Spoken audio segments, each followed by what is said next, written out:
His body tells you that he's not in the gym killing it every day and training every day. He probably does, but not the way he used to do it when he was in the WWE every week, where he was a working horse.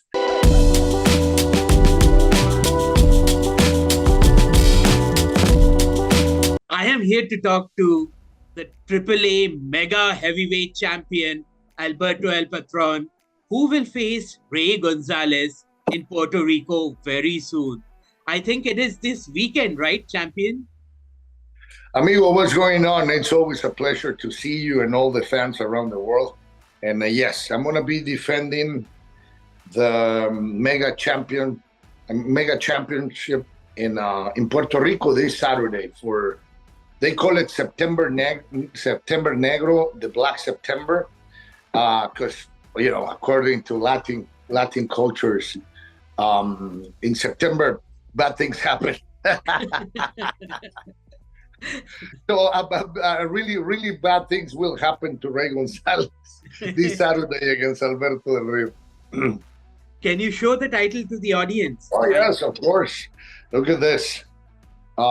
Once again, in my hands, we need to let people know that I never lost a title. The first time I was a champion, a mega champion in AAA, I never lost the title.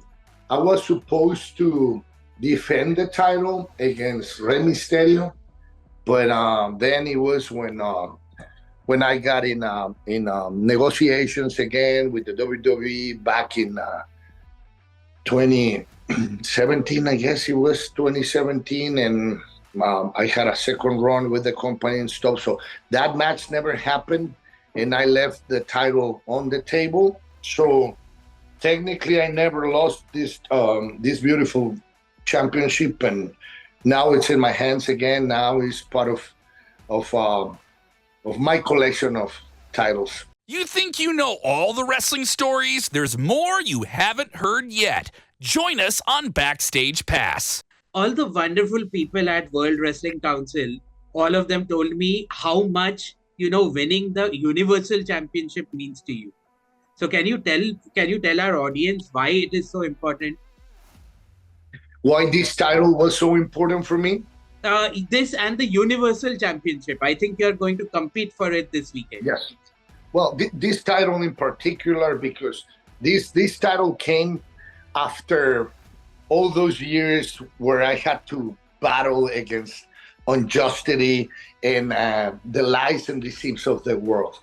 And I had to work 10 times more than what I did when I started, because I made people believe in Alberto Del Rio again. I showed them the truth, but still with the truth in front of their face, they didn't want to see it. So I had to work like harder every single day. And then things started to align, and I started doing shows for first indie companies, then some collaborations with major companies till last year when I started doing business with Lucha Libre AAA Worldwide again, and this year was the payoff of all these years of working hard. And AAA offered me a contract at the beginning of the year, and because I started backing it up. I was backing it up with I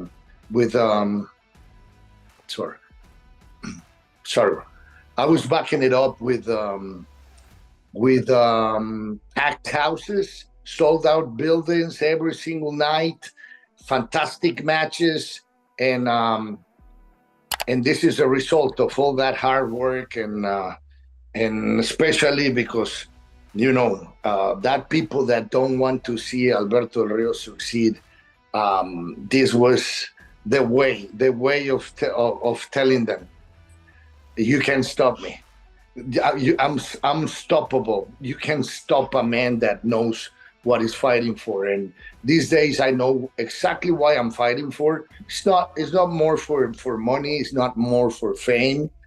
It's not anymore to be a celebrity. I fight for my family, for my children, for my wife, for myself, for my legacy, for my father, for the real fans that support me through all these difficult times. And the Mega Championship in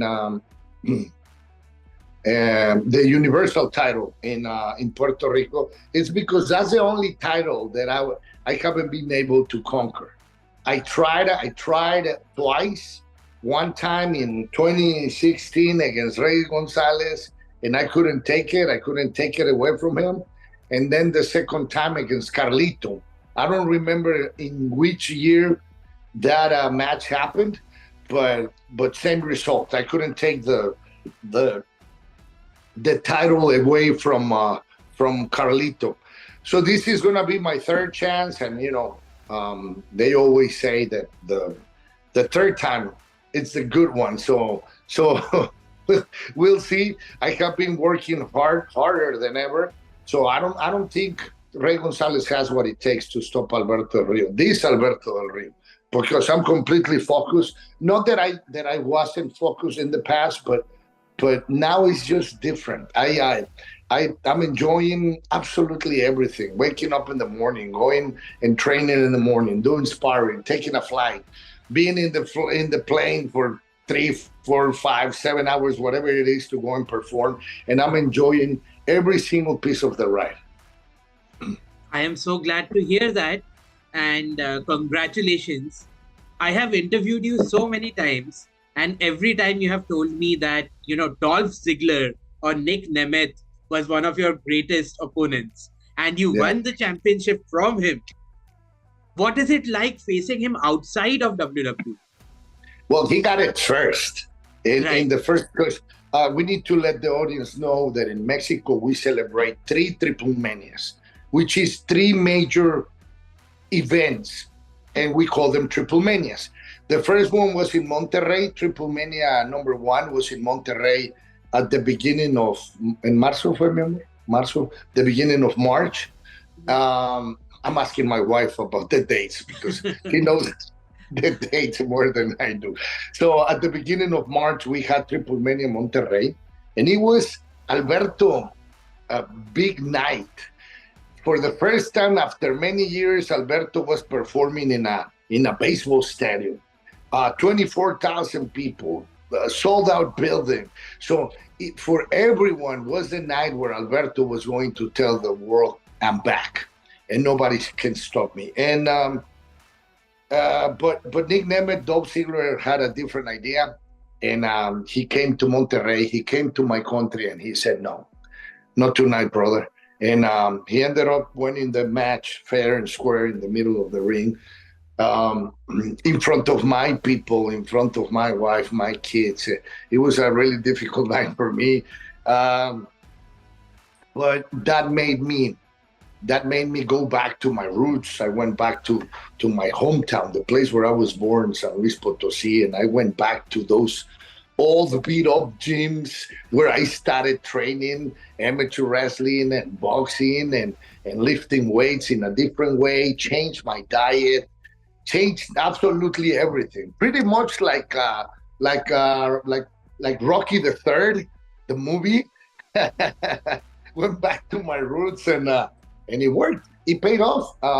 Months later, Mexico City, Triple Mania number 3, which for most of the people is the most important Triple Mania, the one in Mexico City. Packed building, beautiful arena. It's the same place where WWE goes when they're in Mexico City. We packed the place with 23,000 people, and we gave them a hell of a match.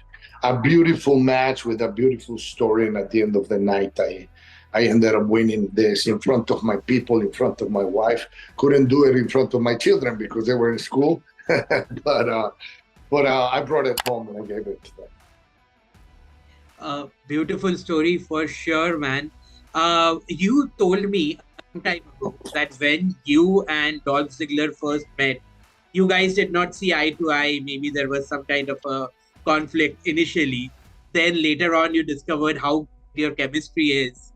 What is your current chemistry like with Dolph Ziggler? Well, this is the thing because I talked to Nic Nemeth, Dolph Ziggler, after many years, and oh no, hold on. Before we saw each other again, I saw an interview. I think you sent me the interview. I think, and I remember Dolph Ziggler saying so many fantastic things about me and the way I work and everything that he made me cry. I was driving somewhere, and I was a little bit watching because I was driving, but more listening, and it made me cry. And the way Dolph or Nick describes it is there was no animosity. At least not from me. And but after thinking about it, there was not real animosity. We were just different. I had my friends, and he had his friends, so we never really mingled when we were in WWE. But now it's completely different. I have so much respect for that man. Seriously, like I, I have always known that he's one of the best ones in the world, but even more now because it takes a lot of cojones to say no to a contract with the WWE and go and do your own stuff. Go and become the most wanted, the one going from one country to the other, and collecting titles, collecting victories. It reminds me of me in 2016, going to England, then Japan, then Colombia, then Mexico, and then the next day Canada, and it was fun. So I'm pretty sure he's having a lot of fun, and he's becoming a better version than what he is than what he already is. Amazing, man. Amazing. So you are so passionate still about what you're doing. Your old friend, John Cena, he retired, man. All of a sudden. Yeah. Do you think he retired too soon? Because you are younger than him, but you are still going so strong. And he retired at this age. Do you think he retired too soon? Well, yes and no. Yes, because he still has a lot to give to the business, but no, because he's doing something different. Now he's all of his passion is into the acting world and no so much into the wrestling world, and you can see it in his body, his face. Like it's not the same face that it was 10 years ago when he was performing. There's something different if you look into his eyes, it just looks different. And his body, his body tells you that he's not in the gym killing it every day and training every day. He probably does, but not the way he used to do it when he was in the WWE every week, where he was a working horse. Jesus Christ, he would train 4 or 5 hours a day, and then he would go and perform and then be up the next day in the morning at 5 in the morning. I'm pretty sure that John Cena is not there anymore. It's different John Cena. Probably training to look good in the mirror and going and taking more acting classes to become a better actor, because that's what John Cena is, a hardworking man. It doesn't matter what the profession is. He's going to come and bring and learn and give you the best of it. That is so great to hear, man. And last time I was speaking to you, I don't know if this was in an interview or maybe on chat, you were also mentioning a lot of acting things and reality television and all that you were doing. But you still keep... Sorry, tell me. No. I'm telling my wife. Somebody knocked on the door. But you still keep coming back to wrestling so all the time, man. Even with acting and reality shows, you still keep coming back to wrestling. What keeps bringing you to wrestling? And let me add a second part. How has your style changed from the time you started and to now? Well, what made me so immersed in the idea of going back into wrestling so desperate is my legacy. Because my legacy was stolen from me. It was taken away from me. It's not something that I lost. It was stolen from somebody. And even though I was doing other stuff, doing some acting, doing some reality shows in Latin America, and it was fun. There was always that fire inside of me telling me, wrestling is your passion, wrestling is your love, and that's what made you be the man you are today. You have to go and reclaim your legacy because it's there waiting for you. And I was looking into the wrestling scene, the indie wrestling scene, or even the major companies, and I was at the same time looking at myself in the mirror, and I was like, I look better than most of these guys, and none of them can fight the way I do. Well, maybe 10, maybe 5, 8, 10 of the performers can go at it the way I do, can fight the way I do, but not the rest. So I said to myself, we're gonna give it another year, giving it all and even more. And if it doesn't work, well, it doesn't work. I'll just go and do something different. But then, like as I was telling you at the beginning of the interview, things started to light up. I did one show for AAA. People went crazy. Then the second one, then the third one, then the fourth one, and then next thing you know, I was packing every single building in Mexico again, and people wanting to see me. And you know me, I have so much love and passion for what I do that there's no easy nights for me. And I don't let the other performers to take it easy. If they're working in the same match as I do, I don't let them take it easy. And I make everybody work. And I bring the best of everybody out when they're sharing the ring with me. So that started to happen, and that started helping the business AAA to not only have one good match, but 4, 5. And then it was fantastic shows, not just 1 or 2 matches. It was having fantastic shows every single night with people leaving the buildings with a big smile on their face. And the next time we went back to those buildings, there was more people attending. So now Lucha Libre AAA is living a fantastic moment where we are packing every single building everywhere we go. The doors are opening for us to go to different countries and bring what Lucha Libre AAA is, and